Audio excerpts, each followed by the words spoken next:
Bismillahirrahmanirrahim. Assalamualaikum warahmatullahi wabarakatuh.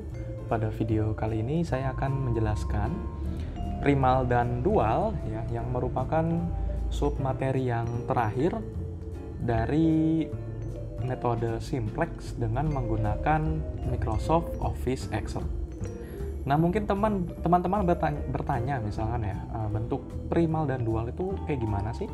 Nah, ternyata ya, selama kita mengikuti perkuliahan ekstra begitu ya, teman-teman secara nggak langsung menuliskan gitu ya bentuk program linear primal. Nah, mungkin teman-teman belum menyadari ya.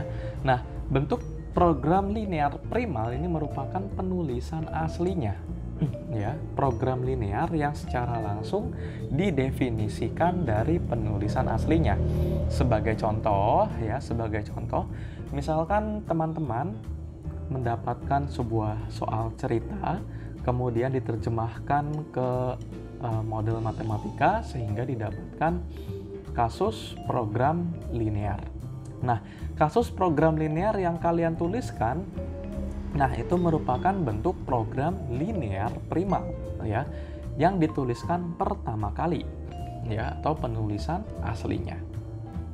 Nah, ternyata bentuk primal ini ya bisa dimodifikasi atau dikonversi menjadi bentuk dual ya.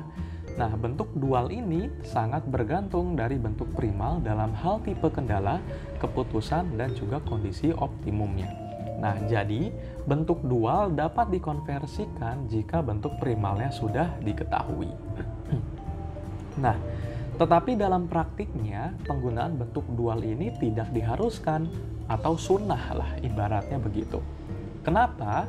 Nah, nilai optimum yang ada di bentuk linear primal, bentuk program linear primal, nah ini akan sama dengan bentuk program linear dual.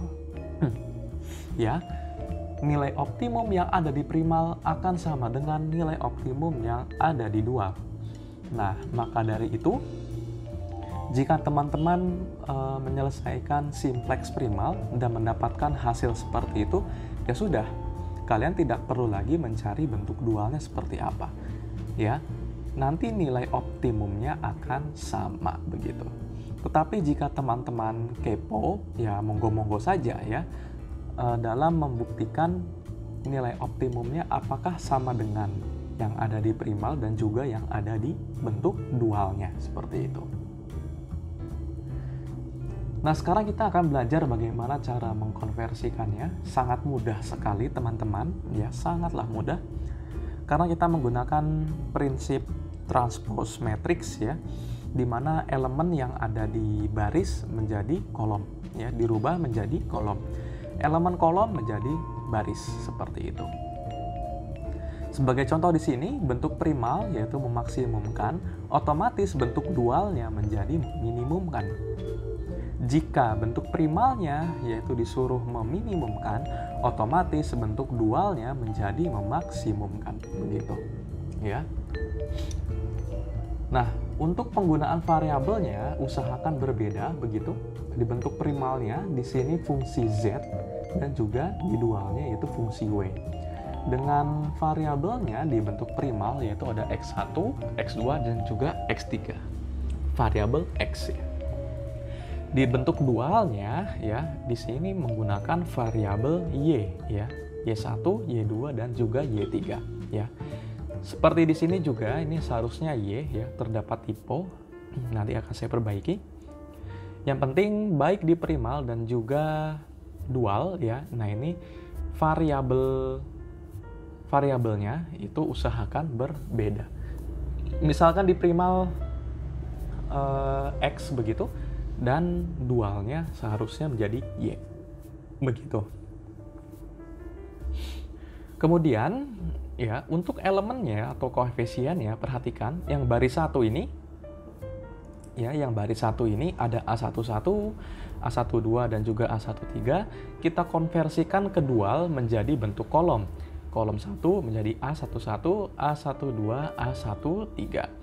Demikian pula dengan baris yang kedua, ada A21, A22, A23, dirubah menjadi kolom A21, A22, A23. Begitu juga dengan baris yang ketiga menjadi kolom yang ketiga. Nah, untuk tanda pertidaksamaannya, yang awalnya menjadi kurang dari sama dengan menjadi lebih besar sama dengan. Ya, lebih besar sama dengan lawannya begitu, ya. Sementara untuk nilai kanannya, di dual ini kita ambil dari koefisien yang ada di fungsi tujuan bentuk primal C1, C2, C3 di sini. Ya, nilai kanannya diperoleh dari koefisien yang ada di fungsi tujuan kasus primalnya. Nah, sementara koefisien di fungsi tujuan kasus dual kita ambil dari nilai kanan yang ada di tiap kendala di bentuk primalnya seperti ini. Sangatlah mudah. Nah, sebagai contoh ya, contoh langsung gitu, saya akan menggunakan contoh 1, kasus minimum tanda seragam begitu ya. Mana ya? Nah, ini. Misalkan di sini kasus primalnya yaitu meminimumkan fungsi Z ya sama dengan 22x1 ditambah 6x2. Dengan 3 kendala seperti ini. Nah, ini. Nah, tentu mungkin kalau kalian menggunakan Microsoft Office Excel begitu, diketahui program linear seperti ini, nanti mungkin kalian akan menemukan kesulitan ya dalam menghitung nilai CJ min ZJ-nya atau ZJ min CJ-nya. Ya. Nah, sayangnya di Microsoft Office Excel ini kan tidak bisa tidak bisa perkalian aljabar ya, misalkan 3 dikali M sama dengan 3M begitu. Nah, padahal karena ini memuat tanda pertidaksamaan lebih besar sama dengan ya, otomatis kita menggunakan variabel artifisial dan juga mengurangi variabel surplus dengan mengaitkan M yang terbesar. Nah, otomatis nilai ZJ min CJ atau CJ min ZJ-nya mau nggak mau kalian harus melibatkan M-nya ya untuk dikalikan begitu. Nah, sayangnya di Microsoft Office Excel itu belum bisa dan kalian harus menghitung secara manual ya. Tetapi jika kalian ogah begitu ya, kalian bisa menggunakan simplex dual ya. Kita mengkonversi ini ke dalam bentuk dualnya. Otomatis kita akan mencari nilai maksimum dengan tanda pertidaksamaannya menjadi kurang dari sama dengan. Sehingga kita tidak perlu lagi mengurangi variabel surplus dan juga menambahkan artifisial. Kita cukup menambahkan variabel select begitu. Yang otomatis bisa dikalkulasi otomatis ya, kalkulasi otomatis dengan menggunakan Microsoft Office Excel.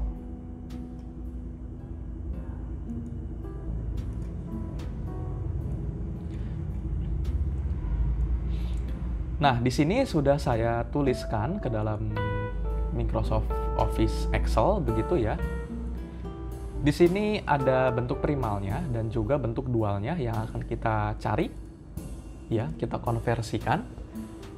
Untuk kendala pertama, ini terdapat 11x1 dan 3x2. Lebih besar sama dengan 33. 11 dan juga 3. Baris menjadi kolom otomatis ya, kita tuliskan ini 11 dan juga 3. Untuk variabelnya kita menggunakan Y ya sebagai contoh di sini. Ya. Lalu baris yang kedua ada 8x1 ditambah 5x2. Ya sudah, kalian tulis seperti ini. Ya. Dan juga baris yang ketiga ada 7 dan juga 10. Seperti ini. Dan kalian tinggal memasukkan operatornya dan juga variabelnya seperti ini.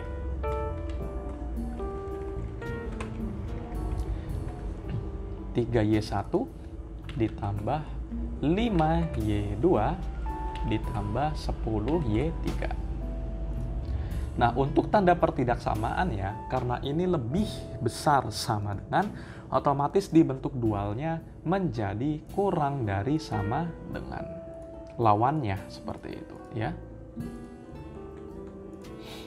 Nah, nilai kanannya kita ambil koefisien dari fungsi tujuan yang ada di primal, 22 dan juga 6.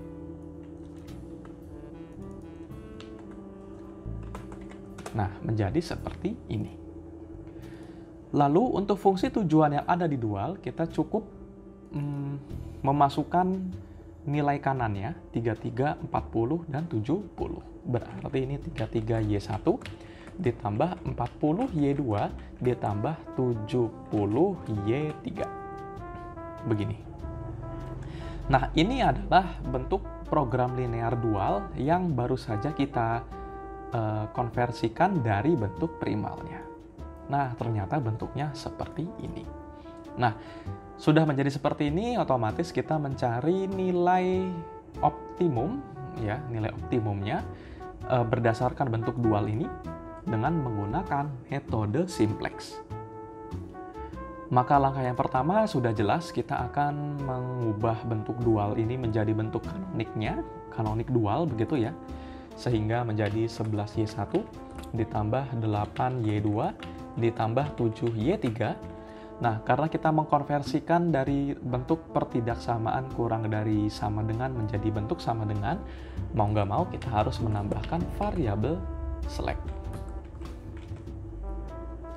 Demikian juga dengan kendala yang kedua.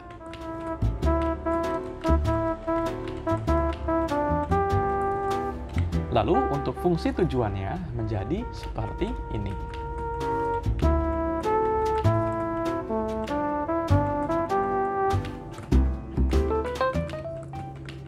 Ya, sangat mudah ya. Nah, jika kalian sudah mengubah ke bentuk kanonik, kalian tinggal mendaftarkan ke tabel berikut ini.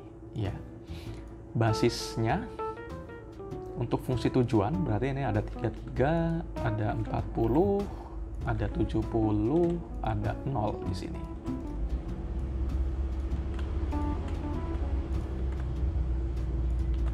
Oke. Lalu untuk basisnya ada S1 dan juga ada S2. Nilainya adalah 0. Lalu kita input koefisiennya. Yang kendala pertama ada 11, ada 8, ada 7, S1, 1 ya, dan S2-nya adalah 0. Nilai kanannya adalah 22. Ya. Lalu kendala yang kedua ada 3, ada 5, ada 10, S1-nya 0, ya, S2-nya 1, nilai kanannya adalah 6. Nah, di sini kita menggunakan rumus CJ min ZJ, begitu ya. Kita bisa tuliskan berarti ini sama dengan ya 33 dikurangi dengan perkalian 0 dikali 11 ya, CJ-nya.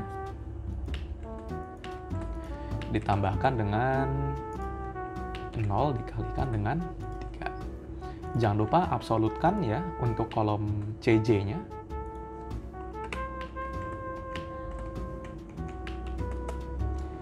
Menghasilkan angka sekian. Ya ini. Lalu karena kita menggunakan CJ min ZJ, otomatis kalian pilih ya untuk menentukan kolom kunci, pilih di nilai CJ min ZJ yang terbesar. Yang mana yang terbesar? Oh, ternyata di kolom Y3 ini. Nah, ini merupakan kolom kuncinya, teman-teman. Kolom kuncinya. Sehingga untuk menentukan baris kunci, kalian cukup ya menghitung rasio dengan membagi nilai kanannya dengan elemen yang ada di kolom kuncinya. Nah, menjadi seperti ini. Kita menggunakan 2 angka di belakang koma ya, maksimal. Sehingga mendapatkan hasil seperti ini. Baris kunci bisa kita tentukan dengan menentukan rasio yang paling kecil.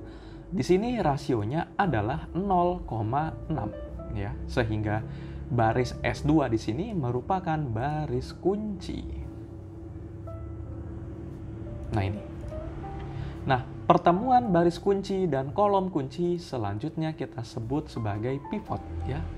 Elemen kuncinya. Berapa? 10 ya. Kita tandai di sini. Nah, dari tabel ini ya, ini mengakibatkan Y3 ini akan masuk ya, menggantikan dengan S2 ini. S2-nya keluar dia. Ya, sehingga di sini basisnya di sini masih S1.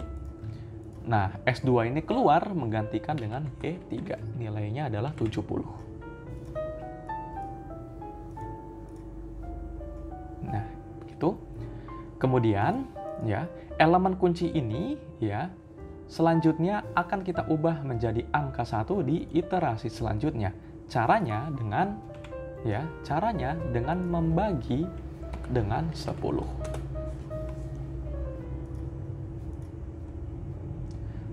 Kita tinggal drag begitu ya, ke kanan dan ke kiri. Begini. Kemudian untuk angka di atasnya, ya, sel di atasnya, kita ubah menjadi angka 0. Caranya berarti elemen sebelumnya, yaitu 7, begitu, contoh. Dikurangi dengan 7, hasilnya 0. Tetapi kita harus melibatkan si sel ini, sel kuncinya.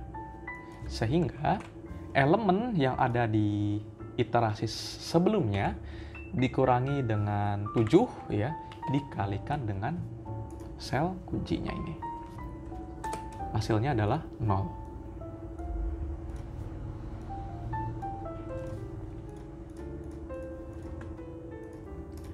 Nah, jika sudah seperti ini ya sudah, kalian selanjutnya mencari nilai CJ min ZJ-nya. Mudah ya.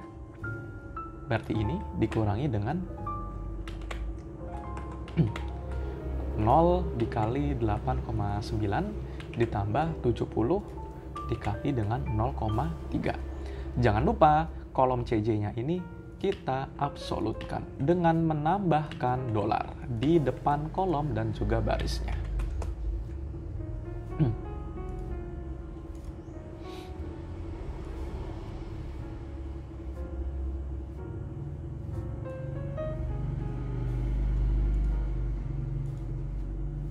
Oke.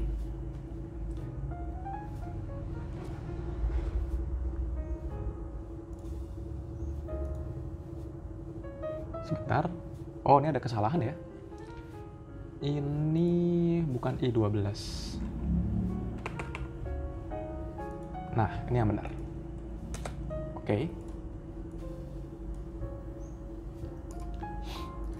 Nah, kolom kunci ya terletak di nilai positif terbesar. Positif terbesarnya terletak di sini, Y1. Kita blok dulu.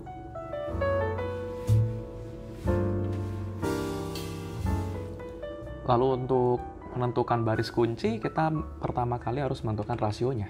Mudah ya, dengan membagi nilai kanaknya yang ada di sini.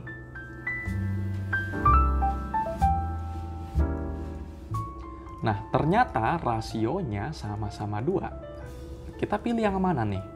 Nah, karena di sini basisnya sudah memuat variabel Y3 ya, sementara di sini masih S1, otomatis kita harus menentukan baris kunci yang memuat ya, masih memuat variabel slack-nya.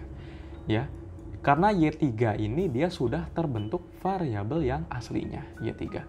Sementara yang S1 ini dia masih merupakan variabel slack-nya. Mau nggak mau, di iterasi selanjutnya kita harus membuang slack ini dengan variabel Y1 ini. Begitu. Sehingga di sini mengakibatkan S1-nya keluar,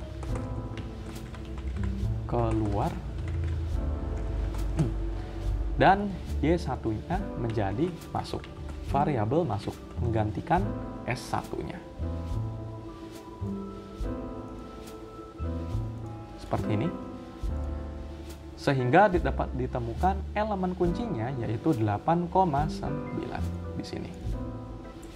Sehingga di iterasi selanjutnya S1 menggantikan Y1 yaitu nilainya adalah 33 dan Y3 nilainya adalah 70. Lakukan hal yang sama ya, di sini 8,9, otomatis di sel berikutnya, di iterasi selanjutnya kita ubah menjadi angka 1 dengan membagi nilai yang ada di iterasi sebelumnya dibagi dengan 8,9. 1. Nah, seperti ini. Kita menggunakan 2 angka di belakang koma saja. Lalu di bawahnya kita ubah ini menjadi angka 0, sehingga rumusnya kolom yang ada di iterasi sebelumnya dikurangi dengan 0,3 dikalikan dengan 1 ini. Ya.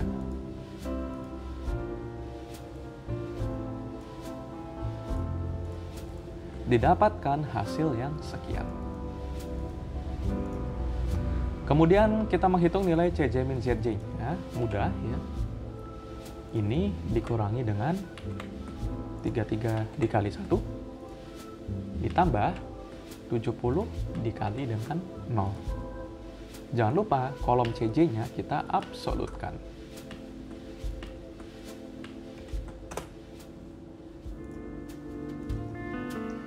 Kita drag sampai sini misalkan. Nah, tabel simplex ya dikatakan sudah optimal jika nilai CJ min ZJ-nya sudah kurang dari sama dengan 0. Ya, kurang dari sama dengan 0. Di sini dapat kita lihat bahwasannya sudah optimal ya, 0 di sini 0 memenuhi. Di sini negatif 1, sekian memenuhi ya. Dan juga seterusnya. Berarti tabel ini sudah optimal ya. Berarti bisa kita raih gitu ya, nilai optimalnya yaitu adalah nilai kanannya yaitu 66 seperti ini. Ya, 66. Kita tidak perlu menuliskan iterasi selanjutnya. Nah, maka di kasus dual diperoleh Y1-nya itu adalah 2, Y3-nya adalah 0. Nah, di sini karena tidak memuat Y2, otomatis kita menganggap Y2 juga 0. Sehingga menghasilkan nilai optimum yaitu 66. Nah, nilai optimum ini nilai optimum dual ini ternyata sama dengan nilai optimal yang ada di kasus primal, kasus maksimum primal. Nah, ini ya. Di sini diperoleh saya zoom dulu. Kegedean ya. Nah, di sini. Nah, di sini nilai optimalnya adalah 66.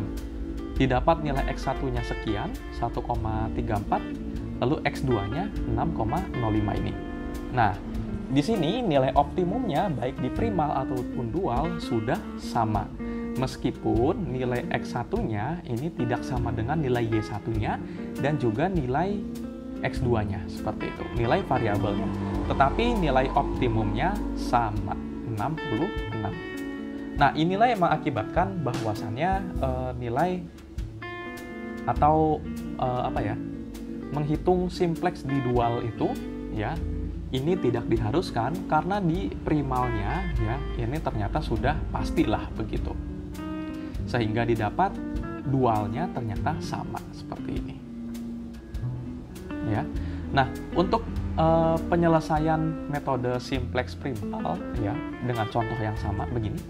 Primal ya. Kalian bisa tonton video sebelumnya yang dijelaskan oleh Kak Nutfa ya. Dengan cara seperti ini ya, menggunakan variabel artifisial dan juga dengan mengurangi variabel surplusnya. Silakan disimak ya, silakan disimak. Dan jika ada pertanyaan mengenai dualitas, kalian bisa menuliskan tanggapan atau pertanyaan kalian di kolom komentar begitu ya. Kurang lebih ini yang bisa saya sampaikan mengenai dualitas ya. Kita akan berdiskusi kembali nanti di model transportasi ya, mengenai ya saya singgung sedikit lah begitu mengenai metode barat laut ya, northwest corner, dan juga biaya minimum ya, minimum cost begitu. Kurang lebihnya mohon maaf, semoga yang sedikit ini bermanfaat, sukses untuk kalian. Wabillahi taufiq wa hidayah. Wassalamualaikum warahmatullahi wabarakatuh.